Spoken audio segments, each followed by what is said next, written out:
Hello everyone, welcome to my channel से अभी with Ashok. Friends, आज हम एबीएम के मॉड्यूल सी में चैप्टर नंबर 21 का पार्ट 2 करेंगे। फ्रेंड्स, ये चैप्टर है ह्यूमन रिसोर्स के डेवलपमेंट के बारे में। और पिछले लेक्चर में फ्रेंड्स मैंने बताया था आपको कि व्हाट इज एचआरडी और इट्स सब सिस्टम, इसी के बारे में हम पढ़ रहे थे। और ये टॉपिक पहले लेक्चर में कवर नहीं हुआ था, तो इसी को ही हम दूसरे लेक्चर में ही कंटिन्यू कर रहे हैं फ्रेंड्स। ओके, तो जितना पढ़ा था फ्रेंड्स जो है पहले लेक्चर में, उसी से आगे बढ़ रहे हैं यहाँ पर। तो देखिए हो क्या रहा था, ह्यूमन रिसोर्स डेवलपमेंट की हम बात कर रहे थे कि कैसे इंडस्ट्रियलाइजेशन के दौरान लोगों को जो है मशीन समझा गया, उनसे ज़्यादा से ज़्यादा प्रोडक्शन करवाने की कोशिश की गई। ओके, और भी बहुत सारी चीज़ों के बारे में हमने वहाँ पर डिस्कस किया था। अब उसी से आगे पढ़ेंगे फ्रेंड्स हम यहाँ पर। The traditional Indian banks, both public sector and old private sector, faced challenges in the form of competitive pressure and changing customer demands from foreign banks and new private sector bank which operated in highly sophisticated technology driven environment। तो जो भी हमारे देश में पहले से चले आ रहे बैंक थे फ्रेंड, जो है ट्रेडिशनल जो बैंक थे, चाहे वो पब्लिक सेक्टर का बैंक हो और चाहे पुराने प्राइवेट सेक्टर के बैंक हो, इन दोनों ने चैलेंज फेस करना शुरू कर दिया। कम्पिटिटिव प्रेशर फील किया। क्यों कंपटीशन फेल किया फ्रेंड्स? क्योंकि जो फॉरेन बैंक्स थे या नए प्राइवेट सेक्टर के बैंक खुले, इन्होंने नई टेक्नोलॉजी जो है अडॉप्ट की, सोफिस्टिकेटेड अच्छी टेक्नोलॉजी अडॉप्ट की। ओके, जिसकी वजह से अब पुराने बैंकों के लिए उस हिसाब से काम चलाना मुश्किल हो रहा था। Okay, most of the public sector and old private sector banks had their existence for more than century with a number of legacy issue to tackle. ज़्यादातर जो पब्लिक सेक्टर के बैंक थे फ्रेंड्स यहाँ पर, और जो ओल्ड प्राइवेट सेक्टर के bank थे, वो कई सेंचुरी से, कई मतलब 100 साल से, 50 साल से, 80 साल से ऐसे चले आ रहे थे। तो उनमें काफ़ी सारे लीगेसी इशू, बहुत सारे पुराने इशू पड़े हुए थे जिनको टैकल करने की ज़रूरत थी। अब इस बात को यहाँ पर समझने की कोशिश कीजिए। जैसे देखिए एक एग्जाम्पल मैं आपको देता हूँ। यहाँ पर कांग्रेस पार्टी है, ठीक है, दिल्ली की बात करें अगर, यहाँ पर कांग्रेस पार्टी थी और यहाँ पर आम आदमी पार्टी आई। ठीक है, अब हुआ क्या, जैसे कांग्रेस जो पार्टी थी फ्रेंड्स, वो पहले से चली आ रही थी, तो उनका लीगेसी सिस्टम बना हुआ था। तो एक घर, जैसे कांग्रेस एक बना बनाया घर है और आपको उसको रेनोवेट करना है। आप रेनोवेट करके किसी भी घर को कितना भी अच्छा कोशिश करेंगे, नए घर जैसी फीलिंग नहीं आएगी। उसी जगह पे आम आदमी पार्टी थी। इन्होंने क्या किया, ऐसे बैंक के पॉइंट ऑफ व्यू से इन्होंने नई टेक्नोलॉजी अडॉप्ट की, नया कॉन्सेप्ट अडॉप्ट किया, और इनका घर चूंकि नया बनना था तो ये इनके लिए ईजी था। वही बात यहाँ पर लागू हो गई फ्रेंड। समझिए, ट्रेडिशनल बैंक जो थे उन्हें चैलेंज क्यों महसूस होने लगा, चैलेंज फेस करना क्यों शुरू किया, जो पब्लिक सेक्टर बैंक रहे हो चाहे पुराने प्राइवेट सेक्टर के बैंक रहे हो, क्योंकि जो टेक्नोलॉजी वो यूज करते आ रहे हैं, जो कस्टमर, जो उनका स्टाफ है वो पहले से है, जो उनका इंफ्रास्ट्रक्चर वो पहले से है। ओके, जबकि जो नए प्राइवेट सेक्टर के बैंक आए या फॉरेन बैंक आए, उन्होंने क्या किया, अब जो फॉरेन बैंक आए वो विदेशों से टेक्नोलॉजी अपने लेकर के आए, जो बैंकिंग प्रैक्टिसेस वहां पर थी वही प्रैक्टिसेस यहाँ पर लागू कर दी। बस केवल क्या किया, उन्होंने आरबीआई की गाइडलाइन को इंडिया में फॉलो किया। और न्यू प्राइवेट सेक्टर के बैंक, इन्होंने भी नई जो है अच्छी टेक्नोलॉजी अडॉप्ट कर ली, तो इनके लिए इजी हो गया अपने सिस्टम को अच्छे से चला लेना। जबकि वहीं जो हमारे देश के पुराने बैंक थे, पब्लिक सेक्टर बैंक के रहे हों चाहे प्राइवेट सेक्टर पुराने बैंक रहे हों, ये सभी जो पहले से एग्जिस्टेंस में थे, उनके पास बहुत सारे पहले से इशू थे जिनको उन्हें टैकल करने में मुश्किल हो रही थी। तो आपको समझ में आ गया होगा, ये नई बिल्डिंग है, कौन सी नई बिल्डिंग, कौन सी है, जो न्यू प्राइवेट सेक्टर बैंक हैं और साथ ही साथ में जो फॉरेन बैंक हैं। ओके, ये जो है हमारे लिए मतलब नई बिल्डिंग है। नई बिल्डिंग आप जैसे चाहें वैसी बना लें। जबकि जो हमारे प्राइवेट सेक्टर पुराने बैंक थे और जो पब्लिक सेक्टर के पुराने बैंक थे, उनको ये चीज़ प्रॉब्लम फेस हो रही थी। वैसे पब्लिक सेक्टर के बैंक सारे पुराने ही थे। ओके फ्रेंड्स, तो आगे बढ़ेंगे friends. While the new private sector bank could adopt the best practices, organisational culture and could implement latest technology in their operation. अब देख रहे हैं, वही बात बताई जा रही है कि जो नए प्राइवेट सेक्टर के बैंक थे फ्रेंड्स, उनके लिए बेस्ट प्रैक्टिसेस को अडॉप्ट करना, अच्छा ऑर्गेनाइजेशन कल्चर बनाना और नई और लेटेस्ट टेक्नोलॉजी को इम्प्लीमेंट करना अपनी ऑपरेशंस के लिए कोई मुश्किल काम नहीं था। क्योंकि अगर आपका घर नया बन रहा है तो आप जैसे चाहें वैसे डिजाइन कर लीजिए। उसी तरीके से प्राइवेट सेक्टर बैंक के लिए भी था, वो जैसा कल्चर चाहते वैसा डेवलप कर सकते थे। बेस्ट प्रैक्टिसेस जो इंडस्ट्री की थी उसको अडॉप्ट किया उन्होंने, लेटेस्ट टेक्नोलॉजी का यूज किया। ओके, और जबकि फॉरेन बैंक्स ने क्या किया, foreign banks acquired the practices and technology akin to their host countries. Foreign banks ने क्या किया, जो प्रैक्टिसेस और टेक्नोलॉजी यूज होती थी उनकी होस्ट कंट्री में, यदि कोई बैंक जो है यूनाइटेड स्टेट्स से आया तो उसने यूएसए की टेक्नोलॉजी अडॉप्ट की, जो यूके से आए वो यूके की टेक्नोलॉजी लेकर के आए with in the regulatory framework of India. जो भी इंडिया का रेगुलेटरी फ्रेमवर्क आरबीआई वगैरह का था उसको तो फॉलो किया, लेकिन जो टेक्नोलॉजी और प्रैक्टिसेस लेकर आए वो विदेश से लेकर के आए, इसीलिए ये टक्कर देना शुरू कर गए। मतलब ऐसे में जो हमारे पुराने बैंक थे फ्रेंड्स, उनके लिए सर्वाइवल थोड़ा मुश्किल हो गया। Faced with the threat of competition from foreign and new private sector bank, the banks employed a number of measures। अब जब ये चीज़ जो है मतलब कंपटीशन उन्होंने देखा और उससे मतलब इनको चैलेंज मिला कि हाँ अब हमें सर्वाइव करने के लिए थोड़ा मेहनत करनी पड़ेगी, तो फिर जब इन्होंने थ्रेट फेस किया फॉरेन बैंक्स और न्यू प्राइवेट सेक्टर बैंक्स में, तो banks employed number of measures. तो हमारे भी बैंकों ने, जो पब्लिक सेक्टर बैंक थे या ओल्ड प्राइवेट सेक्टर बैंक थे, उन्होंने भी नंबर ऑफ चेंजेस करने की कोशिश की। जैसे उन्होंने क्या किया, going for fully automated system. मतलब पहले जहाँ पर मैनुअल सिस्टम चलता था, रजिस्टर वगैरह चलते थे, उसी जगह पर अब ऑटोमेटेड सिस्टम लाने की कोशिश की गई, लाई गई। बल्कि सीबीएस जो कि कोर बैंकिंग सोल्यूशन, जो आप फिनेकल 7 फिनेकल वगैरह कहते रहते हैं, वो यही है। तो सीबीएस लेकर के आए ये लोग, ठीक है। Preceded with business process reengineering. इसके अलावा मतलब सीबीएस लाने से पहले इन्होंने बीपीआर किया, बिजनेस प्रोसेस की रीइंजीनियरिंग की। मतलब कहने का जो बिजनेस की प्रोसेस थी उसकी पूरी तरह से रीइंजीनियर किया, जैसा हम देखते थे उसके तरीके से नहीं करना, बिल्कुल नए तरीके से करना है। ओके। एंड ऑफरिंग वीआरएस, और साथ ही वॉलंटरी रिटायरमेंट स्कीम होता है फ्रेंड्स, वीआरएस भी ऑफर किया टू इट्स एम्प्लॉई।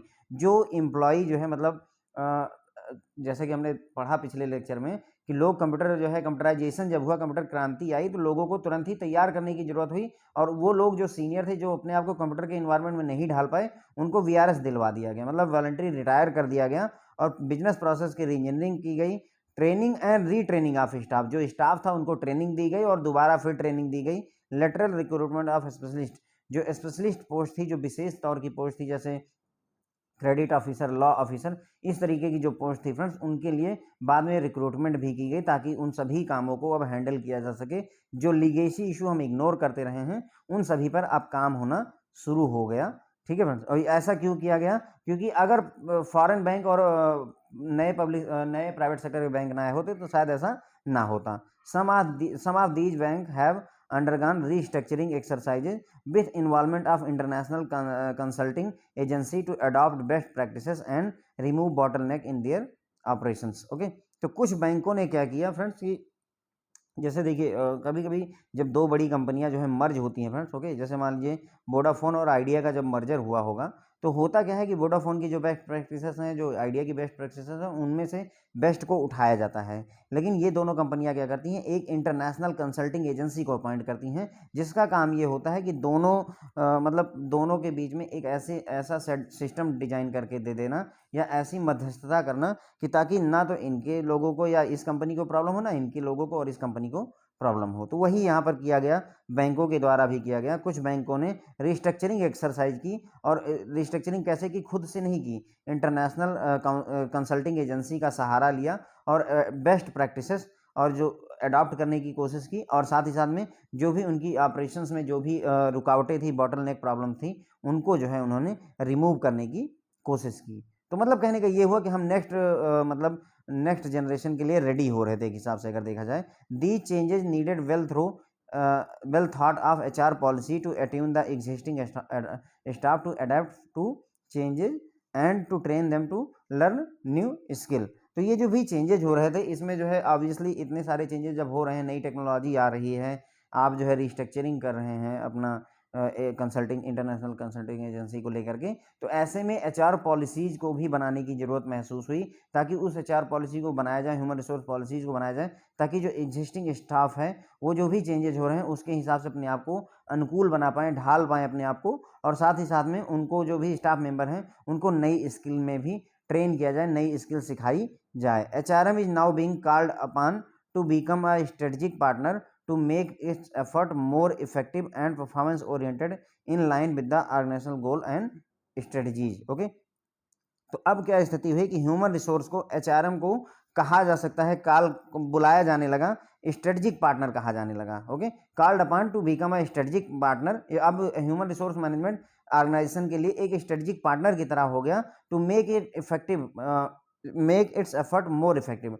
तो मतलब ह्यूमन रिसोर्स जो डिपार्टमेंट था वो अपने एफर्ट्स को मोर इफेक्टिव बनाना चाहता था और परफॉर्मेंस ओरिएंटेड बनाना चाहता था in line with the organisation goal and strategy, ताकि ऑर्गेनाइजेशन का जो गोल है और स्ट्रेटजी है उसको कंप्लीट किया जा सके, और उसी के पैरेलल में ये अपने आप को क्या बना रहे थे, इफेक्टिव बनाने की कोशिश कर रहे थे, ह्यूमन रिसोर्स मैनेजमेंट। तो कहने का मतलब ये हुआ कि अब जो है strategic human resource management is gaining it's significant. तो यहाँ पर जो जिस एचआरएमएस की हमने बात की फ्रेंड्स, वो स्ट्रेटेजिक जो है एचआरएमएस कहलाया, और ये भी अब महत्वपूर्ण होने लगा था फ्रेंड्स। ओके, तो देखिए ट्रेडिशनल हमने क्या देखा कि ट्रेडिशनल इंडियन बैंक जो थे, चाहे वो पब्लिक सेक्टर बैंक रहे हों, ट्रेडिशनल मतलब पुराने वाले जो होते हैं फ्रेंड्स, ना वो पब्लिक सेक्टर बैंक रहे हों चाहे ओल्ड जो है प्राइवेट सेक्टर के बैंक रहे हों, इन सब ने जो है चैलेंजेस फेस किए। ओके, और चैलेंज कैसे फेस किया, क्योंकि फॉरेन बैंक और नए प्राइवेट सेक्टर के जो बैंक आए फ्रेंड्स, उन्होंने इंडस्ट्री की बेस्ट प्रैक्टिसेस को अडॉप्ट किया, बेस्ट टेक्नोलॉजी को लेकर के आए और हमसे आगे निकल गए। जब वो आगे निकलने लगे तो हमको भी ज़रूरत महसूस हुई कि हमें भी सुधरने की ज़रूरत है। जबकि जो हमारे पब्लिक सेक्टर बैंक थे और पुराने प्राइवेट सेक्टर बैंक थे फ्रेंड्स, वो काफ़ी समय से मतलब चले आ रहे थे, तो इसलिए काफ़ी सारे इशू वहाँ पर बने हुए थे, उन इशू को रिजॉल्व करने की ज़रूरत थी, है ना। जबकि नए प्राइवेट सेक्टर बैंक थे या जो फॉरेन बैंक थे फ्रेंड्स, उन्होंने क्या किया, new private sector bank adopt कर लिया, उन्होंने बेस्ट प्रैक्टिसेस को, ऑर्गेनाइजेशनल कल्चर को और इम्प्लीमेंट की latest technology for their operation. जो भी मतलब प्राइवेट सेक्टर के जो नए बैंक आए, अब जब नया बैंक खुल रहा है तो उन्होंने जो भी इंडस्ट्री की बेस्ट प्रैक्टिसेस थी वो लिया, एक अच्छा वर्किंग कल्चर बनाया अपने यहाँ पर, और साथ ही साथ में लेटेस्ट टेक्नोलॉजी इंप्लीमेंट कर दी। उसी जगह पे जो फॉरेन बैंक आए, उन्होंने क्या किया, बेस्ट प्रैक्टिसेस को और टेक्नोलॉजी को एक्वायर किया, लेकिन कहाँ से, अपनी खुद की कंट्री, जिस कंट्री से वो आए थे वहाँ से बेस्ट टेक्नोलॉजी लेकर के आए, और इंडिया के जो रेगुलेटरी फ्रेमवर्क था उसमें अपने आप को ढाल दिया। तो इस तरीके से मतलब इनके पास में, कहने का मतलब ये हुआ, एक तरीके से देखें तो इनके पास जो हथियार थे वो ज़्यादा अच्छे हो गए, हमारे पास जो हथियार थे उनको अब शार्पन करने की ज़रूरत महसूस हुई, ऐसे समझ लीजिए। ठीक है, तो अब ये जब ये चैलेंज फेस किया हमारे बैंक्स ने, तो फॉरेन बैंक से और न्यू प्राइवेट सेक्टर बैंक थे, तो हमारे बैंकों ने भी ये डिसाइड किया कि हमें जो है मतलब कुछ चेंजेस करने होंगे। जैसे कुछ चेंजेस में क्या किया, उन्होंने पहले बिजनेस प्रोसेस री इंजीनियरिंग करी पूरी की तरह से। बिजनेस प्रोसेस री इंजीनियरिंग का मतलब, इंजीनियरिंग तो हो चुकी है, री इंजीनियरिंग करना मतलब उसको फिर से नए सिरे से डिजाइन करना होता है। वीआरएस दिलवाया अपने उन लोगों को जो अब नए इन्वायरमेंट में ढल नहीं सकते थे। साथ ही साथ में फुल्ली ऑटोमेटेड सिस्टम लाया गया, कोर बैंकिंग सोल्यूशन सीबीएस के नाम से उसको लाया गया। अपने स्टाफ मेंबर्स को इन्होंने ट्रेनिंग दी, दोबारा ट्रेनिंग दी, मल्टीपल टाइम्स ट्रेनिंग दी। साथ ही साथ में स्पेशलिस्ट लोगों को भी हायर किया गया, ताकि ये जो मतलब हम फॉरेन बैंक्स और जो न्यू प्राइवेट सेक्टर बैंक है उनको टक्कर दे सकें। सारी कोशिश यहाँ पर इसी बात की चल रही है। साथ ही साथ में इंटरनेशनल कंसल्टिंग एजेंसी से कॉन्ट्रैक्ट करके, ठीक है, रिस्ट्रक्चरिंग की गई, रिस्ट्रक्चरिंग एक्सरसाइज की गई, ताकि जो है बेस्ट प्रैक्टिसेस को अडॉप्ट किया जा सके, और जो भी डे टू डे ऑपरेशन में जो भी बॉटलनेक हैं, जो भी परेशानियां, उनको रिमूव किया सके।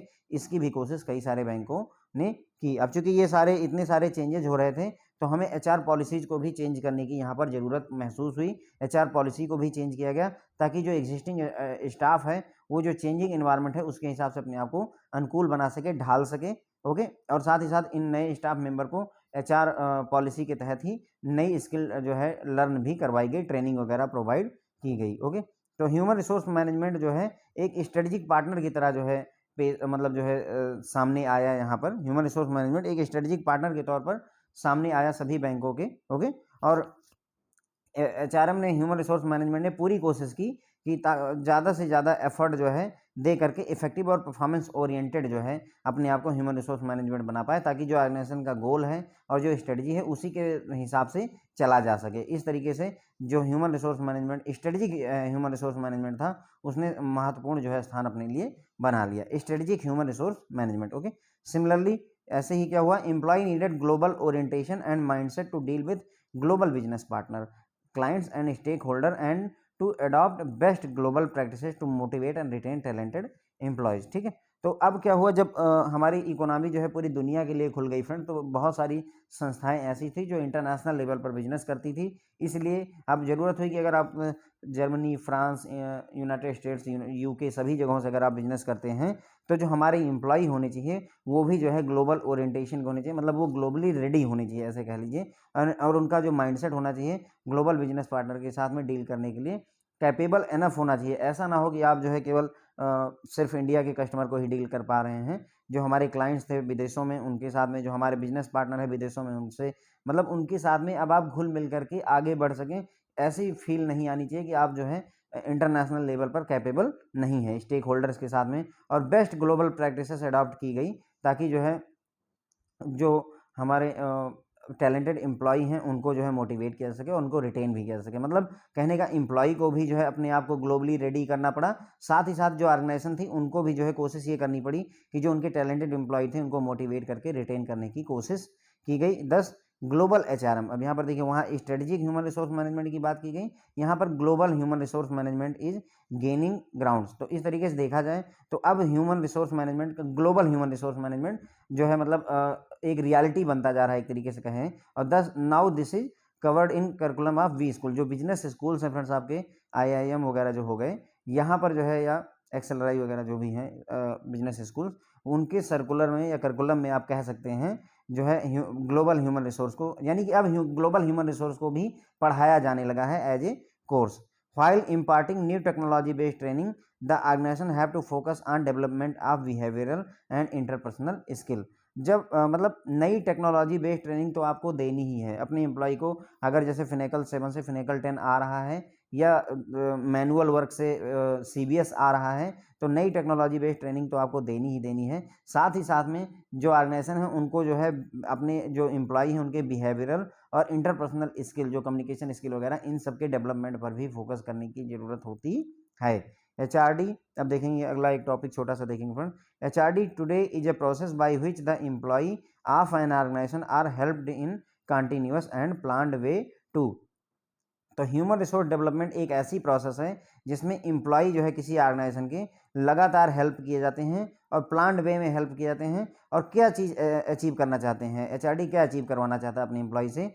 Acquire or sharpen capabilities required to perform various function associated with their present and expected future job. जो भी कैपेबिलिटी चाहिए, जो भी क्षमताएं, जो भी नॉलेज चाहिए, उनको एक्वायर करें और उनको शार्पन करें, तेज करें, है ना, ताकि जो प्रेजेंट में जॉब है या फ्यूचर में जो एक्सपेक्टेड जॉब है किसी भी एम्प्लॉय की, उसके लिए जो है जो भी फंक्शन, वेरियस फंक्शन उन्हें मतलब एम्प्लॉय को परफॉर्म करना होगा, तो उसके लिए वो रेडी रहें। कहने मतलब ये हुआ कि फ्यूचर में आपको जो भी काम होगा, फ्यूचर में कोई जॉब है या अभी जो प्रेजेंट में आप काम कर रहे हैं, जॉब कर रहे हैं, ठीक है, तो उसके लिए आपको जो भी कैपेबिलिटीज एक्वायर करनी है या शार्पन करनी है, उसको जो है आपने शार्पन कर लिया, ताकि जो डिफरेंट काम करने हैं, फंक्शंस मतलब आपको अटेम्प्ट करने हैं, एक तरीके से कह सकते हैं किसी भी टास्क को करने के लिए आपको डिफरेंट फंक्शन करने पड़ते हैं ना, छोटे छोटे टास्क करने पड़ते हैं, तो उसके लिए आप रेडी रहो। अगर आपके पास में रिक्वायर्ड स्किल नहीं होगी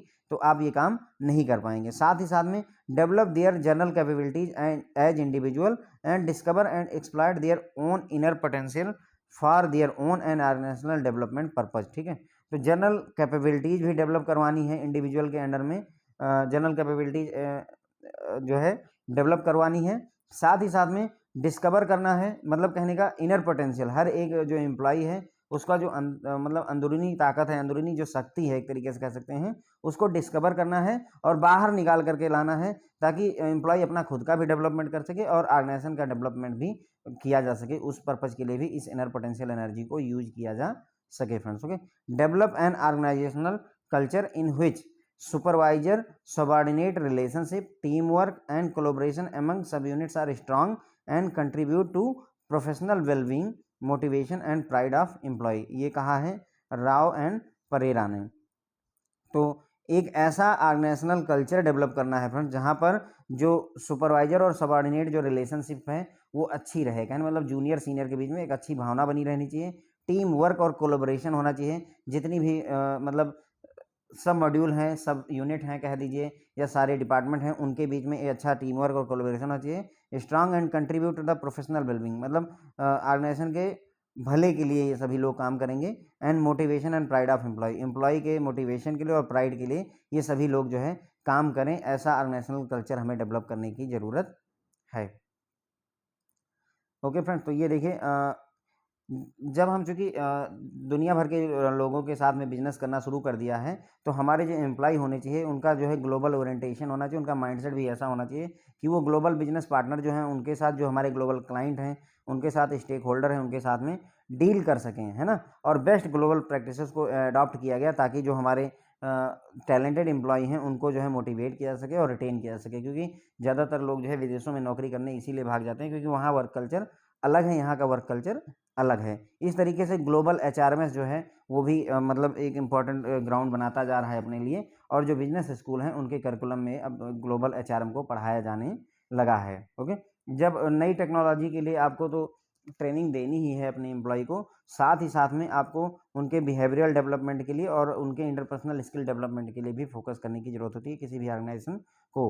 ह्यूमन रिसोर्स जो है आज की डेट में क्या करता है, एम्प्लॉय जो है किसी ऑर्गेनाइजेशन के हैं उनको हेल्प करता है, लगातार हेल्प करता रहता है और प्लान तरीके से हेल्प करता है, ताकि जो भी उनके एम्प्लॉय हैं ऑर्गेनाइजेशन के, वो जो रिक्वायर्ड स्किल है किसी भी प्रेजेंट जॉब को करने के लिए, फ्यूचर जॉब करने के लिए, जो भी रिक्वायर्ड स्किल है, कैपेबिलिटीज़ है, उनको वो एक्वायर कर सकें। ठीक है, एज ए इंडिविजुअल उनकी जो जनरल कैपेबिलिटीज़ होनी चाहिए उनको भी डेवलप करना है, साथ ही साथ में जो उनका इनर पोटेंशियल है उसको डिस्कवर करना है। मतलब ह्यूमन रिसोर्स डेवलपमेंट का काम है कि किसी एम्प्लॉय के अंदर में जो छिपा हुआ टैलेंट है उसको खोज करके लाएं और जो है उसको उस पर्सन के डेवलपमेंट के और साथ ही साथ में ऑर्गेनाइजेशन के डेवलपमेंट के लिए पर्पज़ के लिए यूज किया जाए फ्रेंड्स। ओके, और साथ ही साथ में राव एंड परेरा ये कहते हैं कि एक ऐसा ऑर्गेनाइजेशनल कल्चर डेवलप किया जाना चाहिए जहाँ पर सीनियर जूनियर की जो रिलेशनशिप है वो अच्छी रहनी चाहिए, टीम वर्क और कोलेबोरेशन होना चाहिए जितनी भी सब यूनिट्स हैं उनके बीच में। ओके, और ताकि जो है प्रोफेशनल वेलबींग के लिए जो है कंट्रीब्यूट किया जा सके, और साथ ही साथ में जो एम्प्लॉई हैं उनको मोटिवेट किया जा सके और उन्हें प्राइड फील करवाया जा सके, प्राउड फील करवाया जा सके। तो ये जो राव एंड परेरा की डेफिनेशन है highlights that HRD is not only a training for operational skill but also includes behavioral skill, as it ultimately aim to create an enabling culture where in the capabilities are acquired, sharpened, nurtured and used। तो अगर मतलब ये जो ऊपर की definition है human resource department की, हमने जो 3 बातें देखी फ्रेंड्स राव एंड परेरा की, तो ये हाईलाइट क्या करती है, not only training for the operational skill, मतलब ह्यूमन रिसोर्स डेवलपमेंट का काम केवल ट्रेनिंग नहीं देना होता है, ऑपरेशनल स्किल्स को गेन करने के लिए केवल ट्रेनिंग प्रोवाइड करना नहीं होता है, बल्कि बिहेवियरल स्किल को भी डेवलप करना होता है।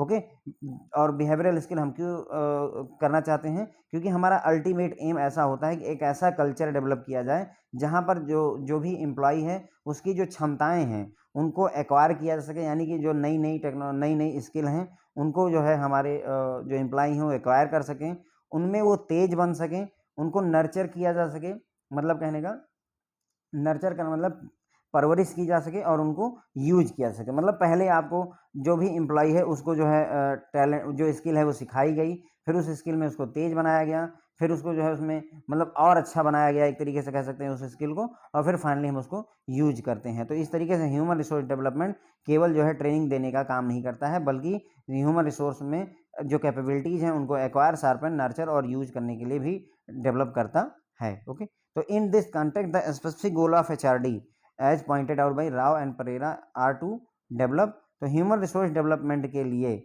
जो गोल है ना, ह्यूमन रिसोर्स डेवलपमेंट का गोल क्या होता है, क्या चीज़ें डेवलप करना होता है, ये चीज़ें जो ये ऊपर हमने 2-3 बातें पढ़ी फ्रेंड्स, यहाँ पर हमने देखा कि जो एम्प्लॉई हैं उनको जो जॉब वो कर रहे हैं उसकी पर्याप्त नॉलेज होनी चाहिए, दूसरा उनका जो इनर पोटेंशियल एनर्जी है उसको यूज करना चाहिए, और साथ ही साथ में एक अच्छा खासा कोलैबोरेशन होना चाहिए। तो इन सभी चीज़ों के लिए ह्यूमन रिसोर्स डेवलपमेंट को क्या चाहिए, एचआरडी को क्या चाहिए, उन्हें डेवलप करना होगा capabilities of each employ as individual, हर एक एम्प्लॉय की एज ए इंडिविजुअल कैपेबिलिटी क्षमताओं को डेवलप करना होगा, capabilities of each individual in relation to his or her present role, जो भी उसका करंट टाइम पे रोल है, जो भी वो काम इस समय कर रहा है उसके हिसाब से उसकी कैपेबिलिटीज को डेवलप करना होगा, capabilities of each employee in relation to his or her expected future role, जो भी उसका फ्यूचर में रोल होने वाला है उसके लिए भी जो है कैपेबिलिटीज तैयार करनी है। तो मतलब एज ए इंडिविजुअल आप कैपेबिलिटीज मतलब जो है डेवलप कर रहे हैं,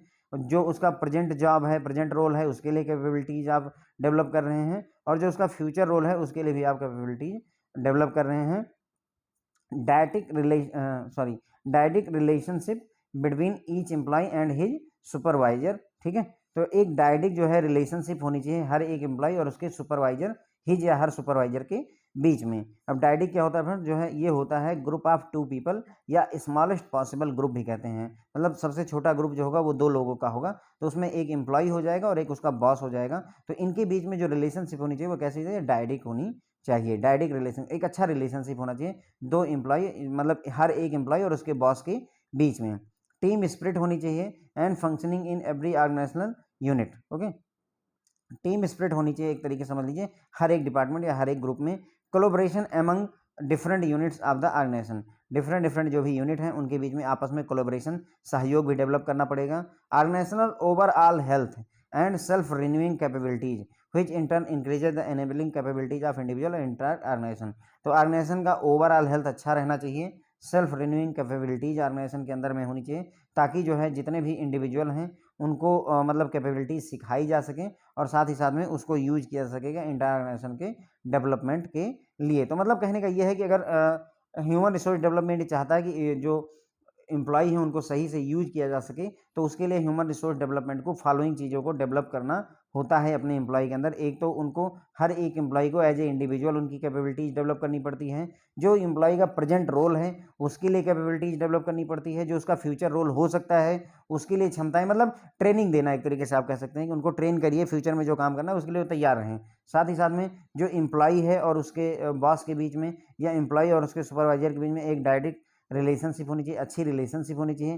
टीम स्पिरिट होनी चाहिए, जितने भी यूनिट डिपार्टमेंट वगैरह हैं सभी जो है डिपार्टमेंट और यूनिट्स के बीच में कोलैबोरेशन होना चाहिए, और ओवरऑल जो ऑर्गेनाइजेशन की हेल्थ अच्छी रहनी चाहिए, ताकि इंडिविजुअल का भी ग्रोथ हो और पूरे ऑर्गेनाइजेशन का भी ग्रोथ होना चाहिए। The typical system develop to enhance achievement of these HRD goals include. तो ये जो जितने भी एचआरडी के हमारे गोल हैं अभी हमने देखे कि इंडिविजुअल की कैपेबिलिटी डेवलप करनी है, उसके प्रेजेंट रोल के लिए डेवलप करना है, फ्यूचर रोल के लिए डेवलप करना है, टीम में कोलैबोरेशन होना चाहिए। तो इन सभी के लिए, इन सभी कामों के लिए एचआरडी का गोल क्या होना चाहिए, ह्यूमन रिसोर्स डिपार्टमेंट को ह्यूमन रिसोर्स डेवलपमेंट में क्या क्या करना होगा, ट्रेनिंग एंड डेवलपमेंट करवाना होगा अपने एम्प्लॉयज़ का, परफॉर्मेंस का अप्रेजल करना होगा, फीडबैक और काउंसलिंग करनी होगी, पोटेंशियल अप्रेजल करना होगा, कैरियर प्लानिंग और काउंसलिंग करनी होगी, ठीक है, ऑर्गेनाइजेशनल डेवलपमेंट करना होगा, human resource information system HRIS full form पूछा जाता है फ्रेंड्स, ध्यान रखिएगा, human resource information system Harris, है ना। Talent management and succession planning करनी होगी। तो ये सारी चीज़ें जो है अगर मतलब HRD अगर ह्यूमन रिसोर्स डेवलपमेंट चाहता है कि हम जो अपने ऊपर के जो एम हैं उनको अचीव कर सकें, तो उसके लिए ये ढेर सारे जो है उनको गोल बनाने होंगे, टारगेट बनाने होंगे, अपना ट्रेनिंग और डेवलपमेंट करना होगा, जितने भी एम्प्लॉय हैं उनको ट्रेनिंग दिलवानी होगी, उनका डेवलपमेंट करना होगा, उनकी परफॉर्मेंस का अप्रेजल करना होगा, पिछले साल या पूरे 1 साल में उन्होंने कैसा काम किया है उनको फीडबैक देना होगा, उनसे फीडबैक लेना होगा, और अगर कोई अच्छा नहीं परफॉर्म कर रहा है तो उसकी काउंसलिंग भी करनी होगी। पोटेंशियल अप्रेजल, किसी एम्प्लॉय के अंदर में कितना पोटेंशियल था और उसमें से कितना हमने यूज किया उसका अप्रेजल करना पोटेंशियल अप्रेजल हो जाएगा। उसकी कैरियर प्लानिंग कैसी रहेगी, अगर कैरियर प्लानिंग के लिए भी उसको काउंसलिंग की जरूरत है तो काउंसलिंग दी जाएगी। पूरे ऑर्गेनाइजेशन का डेवलपमेंट करना होगा, साथ ही साथ ह्यूमन रिसोर्स इंफॉर्मेशन सिस्टम का भी यूज करना होगा। Human resource information system friends वो होगा जिसमें ह्यूमन रिसोर्स रिलेटेड सारा डेटा रखा होता है, ओके, जैसे MIS बोलते हैं, मैनेजमेंट इन्फॉर्मेशन सिस्टम होता है जिसमें सारा डेटा इकट्ठा होता है ऑर्गेनाइजेशन का, वैसे इसमें ह्यूमन रिसोर्स का सारा डेटा इकट्ठा किया जाता है, फिर उसको एनालिसिस की जाती है। साथ ही साथ टैलेंट मैनेजमेंट करना होगा, जो भी टैलेंट है अगर अच्छा टैलेंट है तो उसको जाने नहीं देना है, अच्छे टैलेंट को रिक्रूट करना है, उसको मोटिवेट करना है, और सक्सेशन प्लानिंग भी करनी होगी। अगर हमारे मान लीजिए किसी भी बैंक के MD हट रहे हैं या किसी बैंक के जो है GM हट रहे हैं, तो उसकी जगह पे कौन नया GM आएगा, तो अगला कौन सक्सेसर होगा उसकी भी प्लानिंग करने की जरूरत होती है, किसको, ह्यूमन रिसोर्स डिपार्टमेंट को या डेवलपमेंट को, ओके। अब हम जो ह्यूमन HRD और इसके सब सिस्टम की बात की थी ना, हमने शुरुआत में कहा था कि हम HRD एंड सब सिस्टम पढ़ेंगे, तो फ्रेंड्स अब सब सिस्टम यहाँ पर शुरू होता है। तो देखिए ह्यूमन रिसोर्स डेवलपमेंट के 3 सब सिस्टम होते हैं, ध्यान रखिएगा कि 3 सब सिस्टम होते हैं। HRM human resource management broadly had 3 सब सिस्टम, ह्यूमन रिसोर्स मैनेजमेंट के 3 सब सिस्टम होते हैं। HRD की जगह फ्रेंड्स इसे HRM समझ लीजिएगा, ओके। ह्यूमन रिसोर्स मैनेजमेंट के 3 सब सिस्टम हैं, administrative, developmental and maintenance, okay. तो ह्यूमन रिसोर्स मैनेजमेंट के 3 सब सिस्टम हैं, और ये बात पूछी जाती है फ्रेंड्स, आपको याद रखना होगा, कई बार पूछा गया क्वेश्चन है कि ह्यूमन रिसोर्स मैनेजमेंट के 3 सब सिस्टम कौन से हैं, या इनमें से कौन सा ह्यूमन रिसोर्स मैनेजमेंट का सब सिस्टम नहीं है। तो पहला फ्रेंड्स एडमिनिस्ट्रेटिव होता है, दूसरा फ्रेंड्स डेवलपमेंटल होता है, और तीसरा मेंटेनेंस होता है। और there are strong interlinkage between these 3, और इन तीनों के बीच में स्ट्रांग इंटरलिंकेज है, कोई दिक्कत नहीं है। लेकिन चूंकि हम ह्यूमन रिसोर्स डेवलपमेंट की बात कर रहे हैं फ्रेंड्स, तो यहाँ पर हम सिर्फ डेवलपमेंटल सब सिस्टम पर ही फोकस करेंगे, क्योंकि इस चैप्टर के लिए हम ह्यूमन रिसोर्स डेवलपमेंट की बात कर रहे हैं फ्रेंड्स, तो यहाँ पर हम सिर्फ डेवलपमेंटल वाला पढ़ेंगे, एडमिनिस्ट्रेटिव और मेंटेनेंस के बारे में नहीं पढ़ेंगे friends. Okay, it must be highlighted in this context that since work is a pivotal point of development of individual, the job analysis is fundamental of any सब सिस्टम मेंशन अबव। तो ध्यान रखिएगा, किसी भी इंडिविजुअल के development के लिए work जो होता है फ्रेंड्स वो इंपॉर्टेंट पॉइंट हो जाता है, पाइवटल पॉइंट हो जाता है। ओके, और जॉब एनालिसिस जो है फंडामेंटल होती है, जॉब एनालिसिस फंडामेंटल होती है किसी भी सब सिस्टम के लिए, जो कि हमने ऊपर बात की। तो हमने 3 सब सिस्टम की बात की, एडमिनिस्ट्रेटिव, डेवलपमेंटल और मेंटेनेंस। इन तीनों सब सिस्टम के लिए ध्यान रखेंगे जॉब एनालिसिस जो है फंडामेंटल होता है, फंडामेंटली यूज करना होगा। A successful HR manager deeply understand the complexity of each job in organisation both in terms of activities involved and the type of person suited to perform such activities. एक successful अगर human resource manager है तो वो अच्छे से जानता है कि किसी भी जॉब में क्या कॉम्प्लेक्सिटीज हैं, क्या पेचीदगी है, और कौन पेचीदगी किस हिसाब से 2 पॉइंट ऑफ व्यू से, एक तो कौन कौन सी एक्टिविटी उस जॉब में इन्वॉल्व हैं, और दूसरा किस टाइप का पर्सन इस काम को करने के लिए सुटेबल रहेगा। मतलब कहने को उसकी एक अच्छी पकड़ होती है कि ये वाला काम कौन सा व्यक्ति कर सकता है, उसको नॉलेज होनी चाहिए अगर वो एक अच्छा सक्सेसफुल एचआर मैनेजर है। This understanding helps him to implement various HRM human resource management functions effectively with the aim to provide right person for right job at right time। अब अगर उसको इस बात की अंडरस्टैंडिंग होगी फ्रेंड्स, तो different different human resource management के function है उसको वो इफेक्टिवली इंप्लीमेंट कर सकता है, यानी वो राइट पर्सन राइट जॉब के लिए राइट टाइम पर अवेलेबल करवा सकता है। इस तरीके से 10 जॉब या रोल एनालिसिस एक सिग्निफिकेंट एक्टिविटी हो जाती है। जो भी बातें हमने ऊपर कही हैं उनको अचीव करने के लिए जॉब या रोल एनालिसिस, अगर ह्यूमन रिसोर्स वाला अपनी जॉब या रोल की एनालिसिस नहीं करेगा फ्रेंड्स, तो वो ये कैसे जानेगा कि ये वाला पर्सन जो है राइट पर्सन है इस वाले जॉब के लिए। क्योंकि जो सक्सेसफुल एचआर मैनेजर होते हैं उनको पता होता है कि क्या क्या कॉम्प्लेक्सिटी या क्या क्या पेचीदगी है, कितना कठिनाई है किसी जॉब में, और कौन सा व्यक्ति उसके लिए राइट है। वो तभी पॉसिबल है जब आपने जॉब या रोल एनालिसिस कर रखी हो। तो ये एक सिग्निफिकेंट एक्टिविटीज़ है फ्रेंड्स, और इसके बारे में हम अगले लेक्चर में पढ़ेंगे फ्रेंड्स। ओके, तो ये हो गया फ्रेंड्स। देखिए, ह्यूमन रिसोर्स मैनेजमेंट के 3 जो है सब सिस्टम होते हैं, पहला एडमिनिस्ट्रेटिव, दूसरा डेवलपमेंटल और तीसरा मेंटेनेंस होता है। क्योंकि ये चैप्टर हमारा डेवलपमेंट के बारे में है तो इसलिए हम सिर्फ डेवलपमेंटल वाले के बारे में ही बात करेंगे। ओके, ध्यान रखिएगा, किसी भी एम्प्लॉय के डेवलपमेंट के लिए सबसे ज़्यादा जरूरी चीज़ उसका वर्क होता है, कौन सा काम वो कर रहा है और कितना अच्छे से कर रहा है। उसी तरीके से किसी भी सब सिस्टम के लिए सबसे फंडामेंटल चीज़ है जॉब की एनालिसिस।